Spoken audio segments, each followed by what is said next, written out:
The APMA project team is part of my home team, the informatics program team, and their main aim was to deliver an electronic prescribing system to the hospital, which was currently using a paper-based system. Due to the size of the project, I decided to bring in some of the key staff, for example, 2 of the key pharmacy staff, and I also have business clinical change managers on the team now and the project staff.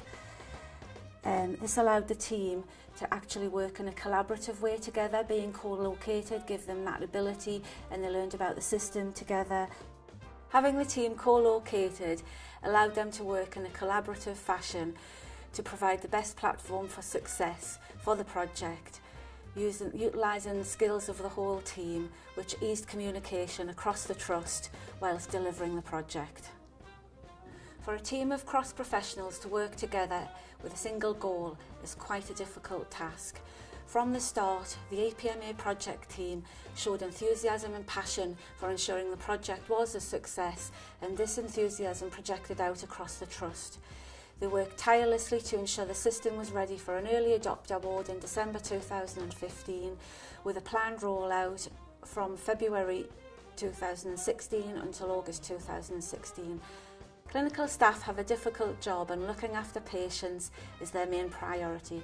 As a support services team, it is sometimes difficult to associate with affecting patient care. As a corporate service team, the APMA project team affected patient care by ensuring the correct support was available for all of the wards that we delivered to at the time of delivery. No staff member was left by themselves. It doesn't matter whether that was in hours or out of hours, they were always covered and made sure we didn't leave until they felt comfortable enough to do so. I've nominated the Kaizen Promotion Office from Tees, Esk and Wear Valley's NHS Foundation Trust. I have nominated the Kaizen Promotion Office because they have been key in supporting a programme of work within the organisation called the Purposeful and Productive Community Services Programme of Work. And this piece of work is key to the organisation to transform our community services. We've done a lot of work in the organisation to transform inpatient services, and we have reduced the number of beds significantly. But as a direct consequence of this, it means that more services are now delivered within our community setting. The team, in terms of supporting the Purposeful and Productive Community Services programme of work, have been out working in individual community teams. And when we talk about community teams, we're talking about 60 plus community teams across a large geographical area, around 3,600 square miles. And the support that they have offered is actually walking in the shoes of their community clinical colleagues. So they've been out shadowing staff, doing in-depth observations to really understand where the opportunities for improvement are. And as a direct consequence of those observations, they have been able to use the facts and data that they have gathered to then present that back to the individual teams to identify where those opportunities exist. The team have then asked team members within the community teams to actually generate ideas for improvement, and it's those ideas that the KPO team have actually supported through the generation of the ideas, through to testing them out, through to full implementation. And as a direct consequence of this programme of work, we've actually begun to transform our community services so that we're providing more speedier access to services for our patients, improved flow through our clinical pathways for patients. Staff are discussing patients on a daily basis rather than weekly or monthly meetings. So the KPO team have been absolutely instrumental in supporting the transformation of our community services. I'm nominating the scanning team from the NHS Business Services Authority. The team aim to become the delivery partner of choice for the NHS for scanning. The money saved can be used to support frontline services and help other NHS organisations achieve their savings goals. An example is a GP who recently said that they could use their storage room that they save from paper storage as an extra consulting room. The NHS BSA is Europe's largest public sector scanning operation for health. The team work very well together with a no hierarchy approach and are highly motivated. In a short space of time, they've managed to set up an efficient and competitive scanning operation that the wider NHS has already benefited from using. I'm delighted to nominate the scanning team, and hopefully they'll get the recognition that they deserve from this award. I've nominated the Pathway of Care team.